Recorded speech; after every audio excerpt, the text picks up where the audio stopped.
go to jubileeinsurance.com. Of course, one of those people is our next guest, Jimi Wanjigi.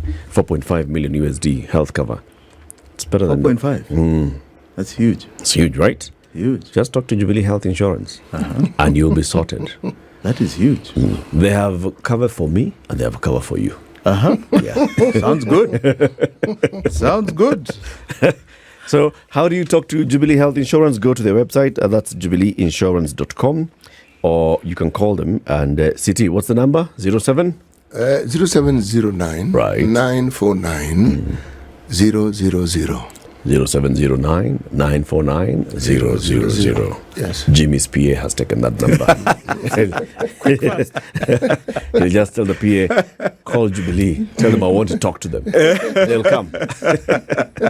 Asante, Eric. Good morning, Jimmy. Very good morning, Eric. Good to have you here. And thank we you. must begin by offering our condolences to you and your family. Thank you on the very passing much. of your father. Thank you very much. Mr. Really Maina appreciate Wanjigi it. Yes. served this country diligently for Yes, many he years. did. Yes, he did. I said many times during the ceremony that it was a celebration. Because if there's one man that lived God's purpose for him in this world, it was him. And we say that purpose is to make heaven here on earth. And I can tell you did that for very many people. Right. So we're very happy we celebrate his life. Very Thank you good. very much, Eric. Karibu sana. Yeah. Ndu, Yes. tell Jimmy about Roy Sambu.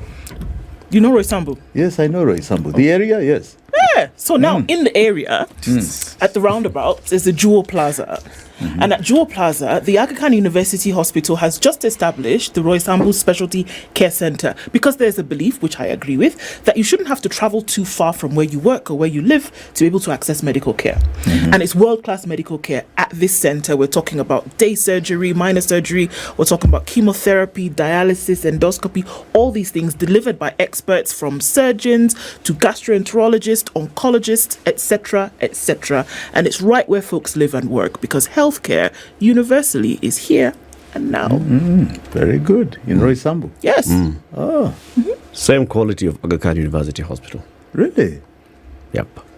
That's not far from my home. You see? That's interesting. You are now covered on both sides of the home. You can go either to the main facility Yes. or you can go to the Roy Sambu Yes. Specialty Center. Ah, very nice. Thank you. City, the day is proverb. And today we've been told the proverbs for this week are from... I am not. Please, Oh, pronounce come it. No. You see all these noises. We had a guest just before you who pronounced his name as it should be pronounced. Okay, say the one for the P. I am not going to try. I am not afraid to embarrass myself, but this is a completely different level of embarrassment. Okay, say it in Kenyanese, and okay. then Ndu In will say it Kenyanese. in Yes, it's Kenyanese. You pronounce it syllable by syllable. Sao Tome Principe. Sao Tome Principe. That's yes, it's an island nation in Central Africa. Now they keep saying, Ndu. "What do you mean island nation in Central Africa?" That's exactly where it is. It's an island in the central of Africa. You know, Over I don't there. remember that in geography. no, Jimmy. You know these natives are very interesting. Whenever you talk about Seychelles, it's an island nation, and you Yes. say it's in East Africa. So same thing. Ah, Yes, it's not. I think you point made. Yes. You pronounce Sao Tome Principe as it should be pronounced. So what he said, what the Portuguese would say is Sao Tome e Principe. See? that's not Kenyanese. No, that's That's Portuguese. Portuguese. The proverb then, City? Yes. He who has a wound in the mouth knows that blood is salty. He who has a wound in the mouth knows that blood is salty. Yes. That's a good one. That is a good one. He who has a wound in the mouth knows that blood is salty. Yes. So one has tasted blood. Yes, you have. That's how you know it is salty.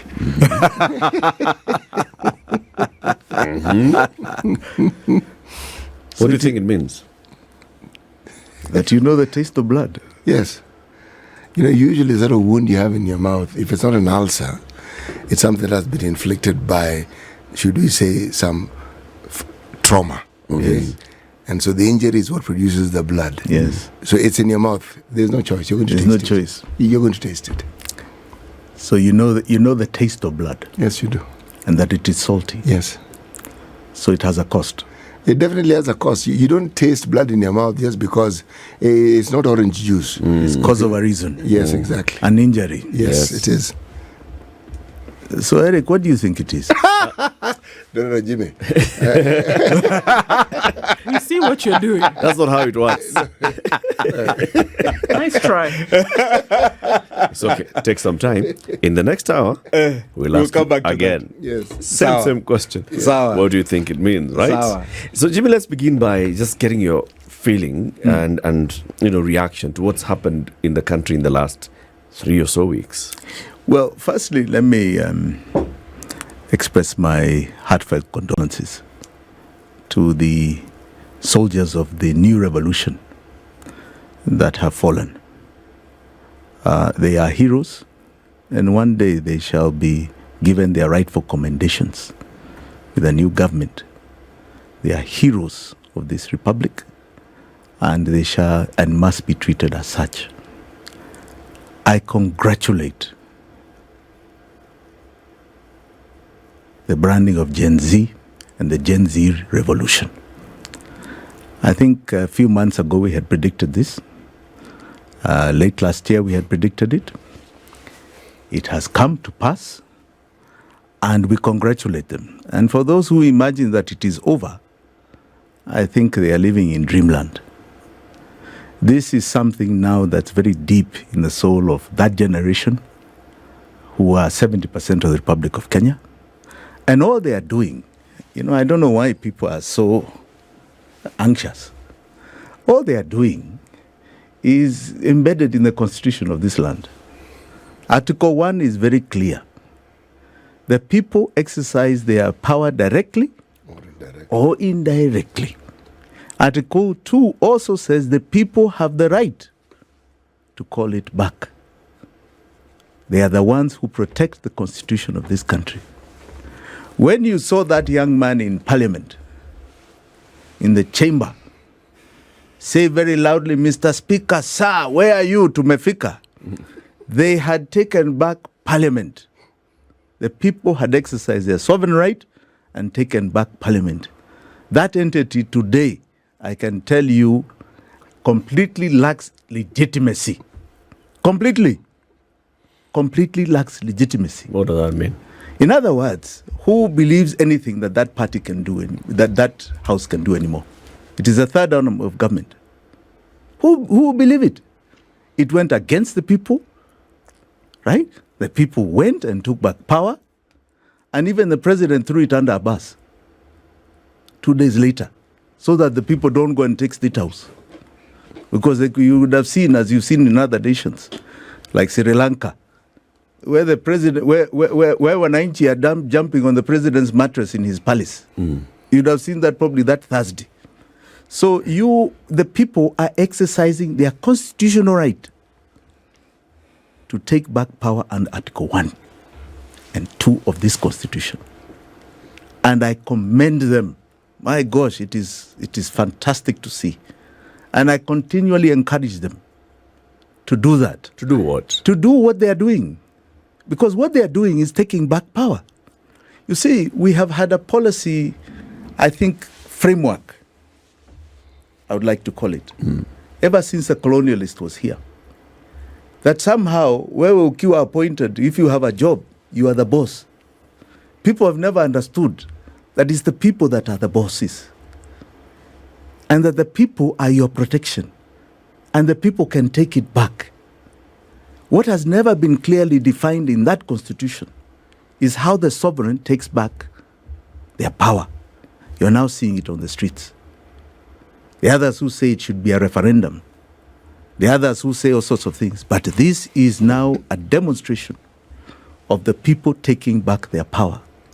And my assessment, because I think it is beyond the finance bill. The bill was rejected, but the pain continues. There was already pain. What people did not want is more pain. All right? So here we have a situation where, by all assessments, the pain is going to continue. It is not going to decrease. The president, I think, has talked enough about that too, saying that now economically we are going 2 years back. So he's saying the pain is going to continue, if not get worse. So if that is your script and your prescription, if that is what you foresee, why do you want to remain in office? So you say, hallelujah, I give up. I cannot handle this thing. I have no solution for Kenyans. Kama kuna wengine ambao wanaweza fanya hii kazi, karibuni. Do you think, Jimmy, I mean, just from what we're seeing here, I mean, it's clear that certain things have happened as a result of this. I mean, the first one, very clear, was that the president actually then declined to assent to the finance. He only did that to save in the State House. So now that's the question. So it's nothing else. Can we see that there is then a genuine desire to go for good governance? Is it a governance issue? Is because it's not a governance issue. Hang on, Jimmy. So look, this is the thing. That there's so many things that are being asked for today. Members of Parliament be recalled. Cabinet secretaries get out of office because you people have been joking and eating our money. It goes across board that we should have a debt audit. Let us know exactly which is one thing that you've been calling for the longest time. So many things are being asked for, and then we see certain actions being taken. Number one, whether we want to say that it was for fear or for good conscience, the finance bill was in actuality rejected. We see that today an IEBC Act will then be signed into law. We see certain things happening that would be direct demands of this particular movement. I think. Does it matter if there's a desire to have them done, or fear that you'll be hounded out of office if you don't? When I was last here, I recall saying that the prescription going forward is more and more economic pain. And I want to use the words of a famous political lobbyist and advisor called James Carvell. He was a big campaigner for Bill Clinton. Bill Clinton was then running against the first George Bush. George Bush won. And people are asking, George Bush seems to have done quite a bit in terms of his worldwide the US vis-a-vis the world. So what was the problem? Why were people rejecting him so much? And James Carvell said, it's the economy, stupid, it's the economy. It's the economy, stupid, it's the economy. No, this is not about governance and pure simple things. You think now because IBC is going to be put, the revolution feeling is gone? You think the Ruto must go slogan will go because he has done IEBC? No. It's the economy. It's the economy. It's the economy. And that's one thing you must all digest. The pain going forward is even worse. So he is responsible for this bad economy, and Kenyans are not going to take it. It doesn't matter whether he puts IABC, doesn't matter whether he cuts his expenses. In fact, they are going to get a whole issue here now as what is the catalyst to development. So you say because you see, economically, he has two twin evils, which is the worst thing you can ever have in an economy. Any economist will tell you. The twin evils of inflation and recession. So, for example, he says prices were high the other day for things have come down. Yep. Simple monetary tools, monetary policy tools. All you do, right, is simply remove liquidity from the market. So central bank asks bank to increase their cash ratio, interest rates go up, right? You remove liquidity. So goods start looking for where there is money. What is the price level? So they start coming down. But what you get is that we all start saying we don't have money in our pockets, right? And if we are running companies, we can't pay wages. Overdrafts are too expensive. Getting a loan is too expensive to expand your business. So you fast-paced recession. We're already going through recession. Now you really fast-pace it. If you allow liquidity, you have a high cost of goods, right? And you may slow down recession. But in this case, you will not, right? The only tool he has, right, to stop these two twin evils is to reduce taxation. And he cannot reduce taxation because, as per the figures I've seen this morning on how much KRA has received, almost 80%, is 77.5, almost 80% of that taxation is going to one item called debt. And it's not going to decrease this following year. 2025 is increasing. 2026 is increasing. 2027 is increasing. So, my friend, he does not have a solution. And but since he doesn't have a solution, and he said, I don't know how he draws his figures, says, I'm going to borrow another 1 trillion. Who has given him permission to borrow another 1 trillion? Is that in the budget? Where is this permission? He just draws figures. You mean he decides as he wishes? To do what? Okay? To do what? If I were to believe what you've said, that he doesn't have a solution, does that mean that no solution exists? No, there is a solution, but he can't make it. It's too painful for him. It's too painful for him. The man actually is going to fail dismally before your eyes. The solution here, as we've been saying for 2 years, is to address debt. And he has 2 choices. He's tried over taxation, it has failed. He's tried over borrowing, it has failed. This year he has borrowed 1.8 trillion. 1.8 trillion, when Parliament only passed 351 billion. All right? This man has only got 2 choices: to default on this debt, and I say specifically that this debt is illegal and we should be calling it odious. Remove it from our books, remove it from pain that we are facing every day. But he cannot do that. Why? Because he is partly responsible. He was in government when this odious debt was taken from 2013. And there are 2 things that started this process. You see, many people are not understanding that our Constitution 2010 and the Public Finance Management Act brought in financial controls. The Constitution has a whole chapter on public finance management. Now, this is different to economics. This is public finance management. There are many economists who talk, but they do not know public finance management. It is anchored in our laws. It is here in our Constitution. And if you read it, the summation is that these are controls on our money. Because before that, it was very amorphous in something called financial controls and regulations before the new Constitution. These are controls, the do's and don'ts. You can't do this, you can't do this. All right? Very simple. And if you deviate from law, are you not called a criminal? It's black and white. There's no gray area. So these are controls. And the foundation of the malfeasance of odious debt started in 2013 when the Uhuru Ruto government introduced something called Supplementary 3. It's the first time it has ever happened. Supplementary 2, sorry, not 3. Supplementary 2. Right? That budget can have, 1, 2 supplementaries. And in that supplementary 2, they introduced something that has never been done before.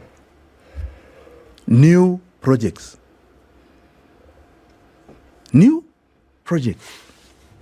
If you read the article in the Constitution on supplementary, it is purely and simply an extension of money no more than 10% of the original budget. In other words, if you had costed in the budget a project for a road that, let us say, was 100 million shillings, and you found, because of some circumstances, costs went up, you, as the ministry, presented a proposal to be taken to Parliament in a supplementary to increase the costing of that project of no more than 10%. So 110 million. That is what the supplementary budget is supposed to be. But here in supplementary 2, they introduce whole new projects, like a whole new budget. From 0 to 100. From 0 to 100. Okay? That was the first. The second, because you must understand intent.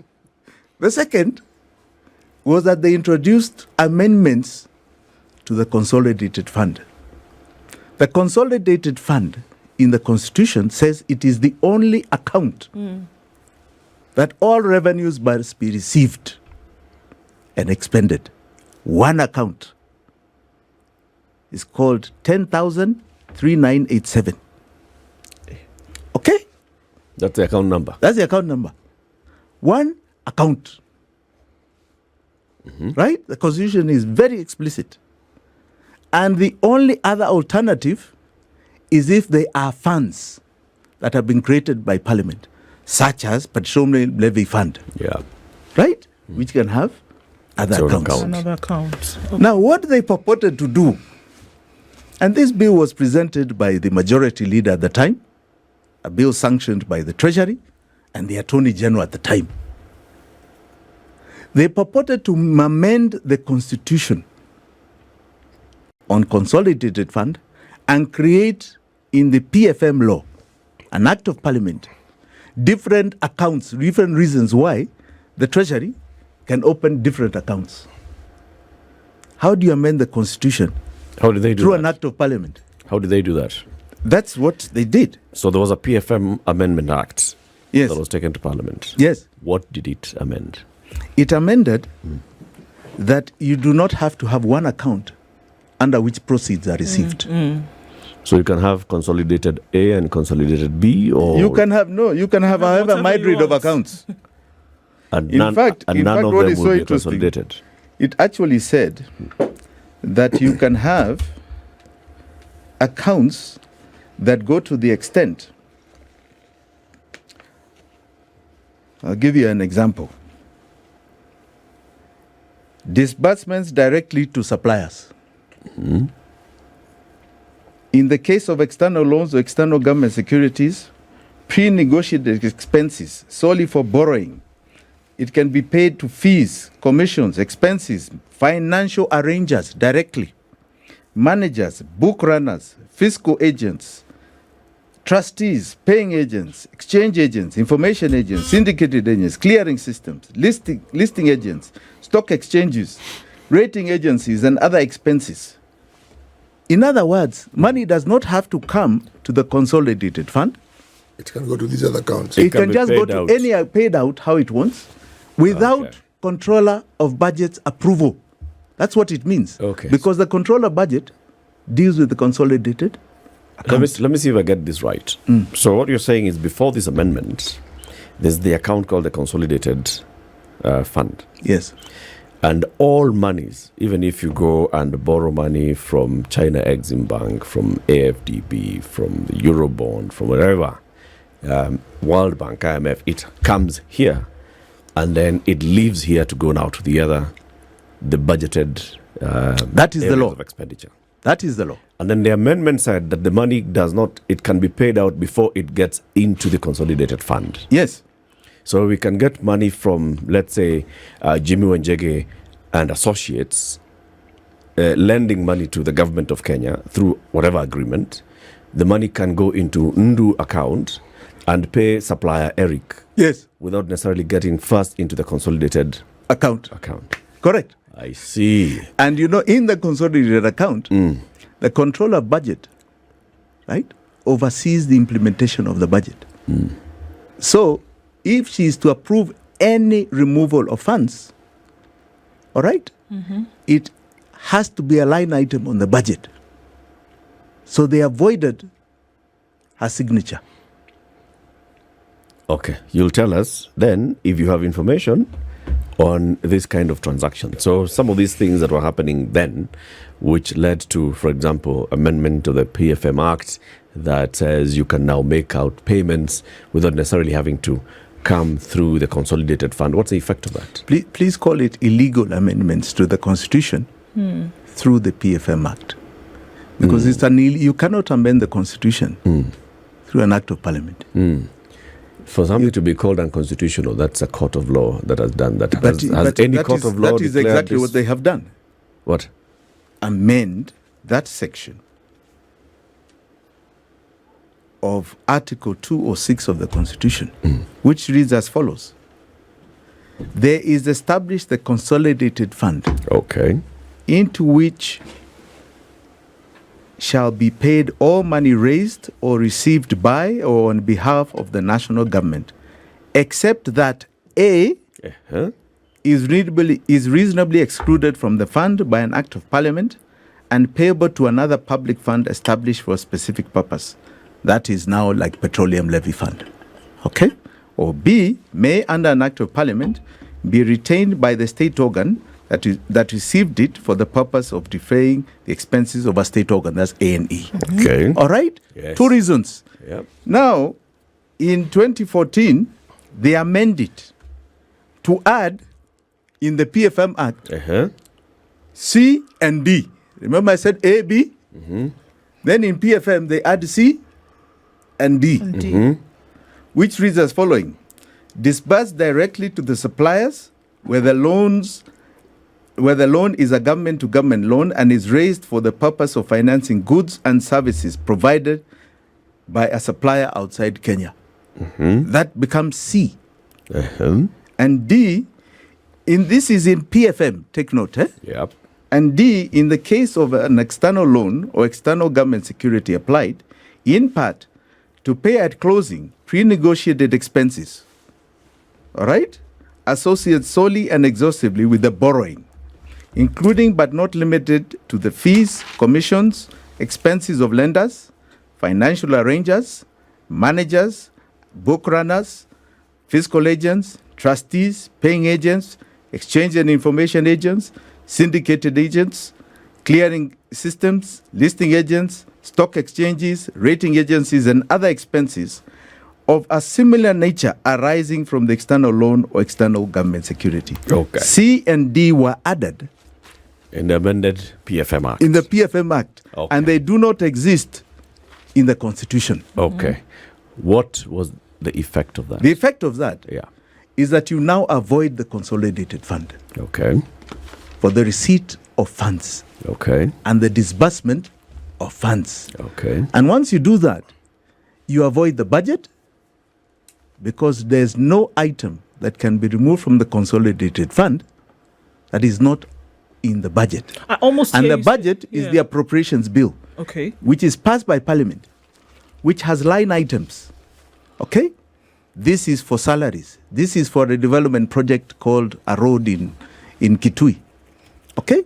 So on and so forth. So, Jimmy, I almost hear you saying then that the creation of these accounts outside of the consolidated fund account have been done deliberately in order to avoid whatever kind of budget query would be made on the account if funds were dispersed from it for whatever reason. It was the foundation of a fraud. Okay. This is how you do fraud. But this is a law in the Republic What do you mean of it's a Kenya. law? Hold on. It's It is not a law. It's an act of parliament, Jimmy. No, it An is act not of a law. Parliament is law. I'm sorry. You cannot call an illegal law a law. Nobody has declared it illegal. Let me ask. No competent authority, Jimmy, has declared but this my illegal. friend, Let's deal. I have read for you the Constitution of Kenya. You've read the act I've read the Constitution of Kenya and the PFM. under Act. Article 206. Yes. That's the Constitution of Kenya. Yes. And it says, as I put, one, please understand this. There is established a consolidated fund into which shall be paid all money raised or received by and on behalf of the national government, except A, if there is a fund through an act of parliament, like petroleum levy fund. Can I go to my question? B, full stop. A and E. Can I go, Right? Can I go to my question? Yes. Okay. So the PFM Act is amended and introduces C and D. Okay. Does the Auditor General have access to C and D? Can the Office of the Auditor General also audit money paid out through C and D, like you read? These are monies that are paid, agents, fees, arrangers. If you've arranged for Kenya to get some financing, No, that list is and all so on and so forth. Does the Auditor General have visibility into those payments? They have no visibility into these payments, but they have visibility into the debt payments commensurate to any of this through the consolidated fund. Because all debt payments are made from the consolidated fund. So you can pay these how you want, but they are booked in the consolidated fund as a debt. Right? and they are paid out as a debt. And yet the So money the controller of budget should, yes? the monies received are not registered in Yes. the consolidated account. Yes. There's an act that brought into being C&D. Yes. Now, you say it is illegal. Yes. Before we carry on, I just want you to explain, walk us through this thing. Why is it illegal? Why is what illegal? The act that enabled, the amendment that enabled C&D to actually exist. Because you cannot amend the Constitution of Kenya through an act of parliament. How do you amend the Constitution of Kenya? Through a constitutional amendment, which needs 2/3 of the House to pass. And we didn't see that happen. No, they did not do that. What they did was amend the Constitution of Kenya through an act of parliament, which simply needs a majority. Majority can be one. Can be one. So the illegality. And it does not even have a limitation of how many in the House. There could have been 40 or 50. What's a quorum? 60 in the House? They And that's all they did. have a quorum. Yes, have a quorum And then and have a pass it. majority And have from a that majority from that quorum. quorum. Yes. Whereas with a constitutional amendment, you have to have a constitutional majority in that House. First and foremost, numbers. So, And then you need a majority, 2/3. 2/3 majority to pass it. and that didn't happen. That did not happen. So the minute you're adding C and D, where the Constitution stops at B, Constitution only has A and B. How do you add C and D as an extension of the Constitution through Public Finance Management Act? This is criminality of the highest order. And this was enacted in the... I can tell you that, and I'll stand up anywhere. And anybody who passed this was part of delivering it is a criminal. Jimmy, my pushback to you will remain until and unless you go to court. No, my and friend. the court my declares friend, this is that simple this- logic. Yeah, it's logic, yes. It's simple but, logic. But there's a way, even our constitution says, what shall declare something illogical and illegal? And this is a court of law. There is enough It has not precedence. been- Eric, it has not there been- is enough precedence on this. This law, This has been attempted these in very provisions many things. of the law have not been declared unconstitutional. Yeah, but I See, that's true. I will push back on you, Okay. and I'll tell you, if the Constitution reads A and B, A says, except money that A is reasonably excluded from the fund by an act of parliament and payable into another public fund established for a specific purpose. yes. Now, C is a specific purpose. D is a specific purpose. No, One could argue that. no. But let's move on. I want C to come are back. not funds. C and D are not funds. They're not funds. C and D are not funds. Okay. So let's be very clear here. For example, they created the housing fund the other day. One of the reasons the housing levy was knocked down, right, is because there was no collection. There was this no, item. There was no established fund Yes, in law. no expiry fund. So they Yes. created a fund. Yes. So that fund, right, can avoid the consolidated fund. It is part of A, the housing fund. It is part of A. You cannot have an addition to the Constitution through a Public Finance Management Act. What I'm saying is that it's so ridiculous and so Yes. obvious. Yes. Even, I'm sorry, you cannot defend it, Eric. You can't even say we need to go to court. I mean, this is obvious. Article Anyone 2. can go to court. Article 2062. Money may be withdrawn, because this is now C&D is about withdrawal, right? Money may be withdrawn from the consolidated fund only. You're now talking about withdrawn. Yes. See, that's what you're saying. The payments. This is not a fund coming into money payment to agents and arrangers. Money may be withdrawn in accordance with Article 222 or 223 or C as a charge against the fund as authorized by this Constitution or an Act of Parliament. The truth is, it has to come out of the fund, It has to come out from the consolidated fund. Correct. Okay. Because that's where it's received. Now, you are explaining the effect of establishing this C and D and what then happened and how that would lead to, how that has led to the trouble that we are in right now. So give us with practical examples. So for instance, that's very good. where Thank did you. the Thank money Thank go without coming into this, and Yes. the controller of budget was sidestepped, and the Auditor General was not able to then establish exactly who these ones are? So I have with me a special audit report by the Auditor General on the proceeds and utilization of the Eurobond. All right? Yes. Now, it's a very interesting section here, which talks about receipt. Receipt of this money. All right? Very interesting. So,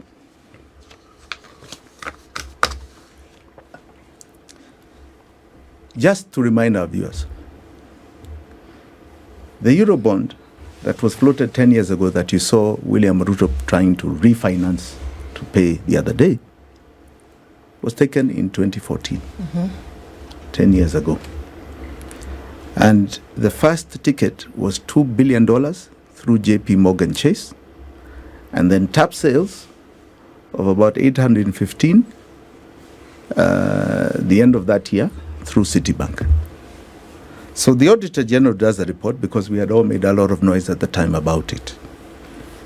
And he says that when it comes to receipts, the first Eurobond, right, was received, the first payment of Eurobond, there was $2 billion from JP Morgan Chase. $1 billion proceeds, 604 million US dollars went to pay a syndicated loan that had been taken by the Kibaki regime. And that went straight overseas to pay that syndicated loan. I remember it was Barclays Bank. Okay. It went straight From it did not go through the consolidated fund. From JP Morgan Chase straight to. Okay. And then he says the balance of that, $395 million, equivalent at the time to 34 billion shillings, was sent directly to the consolidated fund account, 10,3987. All right? That's a consolidated account. The Kenyan consolidated account. Yes, in CBK. Okay. It is called a check account number 1, 10,3987. All right? That was on July the 3rd, 2014. Okay? Now, we questioned what happened to the second $1 billion. We asked, where is that $1 billion? They said, oh, they kept it until September. Jimmy, just hold on. Who said? Before Yes. excuse me. CT. Did we acknowledge receipt of that money? Now, that's the a 1 very billion. good question. The 395. No, the 395. The 395. The balance of the 1 billion. Thank you very much for reminding me about that. There was complete acknowledgement of the receipt of that money. In fact, we have letters from CBK, and I have them here with me, that even notify the Treasury of receipt of that money, right, through a swift transfer, tabulating its transfer, number 1. Number 2, a letter from CBK to the Treasury talking about the exchange rate they have used to transfer that money from dollars to Kenya shillings. Okay. Right? Signed by officials from CBK. Now, on the 395. Then we asked, and at the time we were making a lot of noise about Eurobond. Raila Odinga had made some noise and so on. We asked, what happened to this other one of 1 billion from JP Morgan Chase? According to the Auditor General's report, he says that on the 10th of September, the central bank received proceeds of 999, almost $1 billion, right, into sovereign bond account number. Yes, CT. Now they've created a new account called sovereign account number 8,212,764. This is called a sovereign bond account. Sovereign bond account 8,212. Domiciled in the central bank. Yes. Okay. And received this 999 billion. Yes. Now, A million. now on this particular shillings amount, billion. yes, $1 billion. Yes, Kenya shillings 999 billion, right? No, it was actually equivalent to about 88 billion shillings. Shillings, At the time. okay, all right. At that time. At that time. Okay. Now, on this one, the swift transfer that was provided is redacted. Okay. It does not show The entry source. into. It shows source exit from JP Morgan Chase, but it does not show. The rest is all blackened out. What is Right? the rest? In other words, a SWIFT transfer shows how it moves from one bank, To the other. Intermediary. and all intermediary, these, yes. right up to Final. deposit. To Yeah. which Yes. account? And funds. Yes, deposited Yes. to this account. Yes. Right? Yep. Here, it shows an exit from JP Morgan, and then the rest of the SWIFT is blackened out. We have the copy. It is completely redacted. Okay. Yes, no, you look surprised, but it is blackened. Okay. And this was provided by Rotich, the minister at the time. It is completely blackened. What would be the reason to redact it? Even the final account? that is a big question. Yes. Now, on this one, to add to CT's question, there is no communication that was provided that showed central bank writing to the treasury saying we are in receipt of these funds. That one does not exist. There is no communication where central bank is writing to treasury say we have used this particular exchange rate and debited your account so much either. Okay. This account, sorry, Yes. Jimmy. This 8,212,764 is another account that was created. This is all coming from the backdrop of what we established before. Yes. That received this 88 billion. Yes. Right? Can we see anywhere where any of these funds left this account? And if they did, there must be a narrative as to what it was for. Can we see anything like that? Now I'll carry on. Okay. Let me carry on to the third one.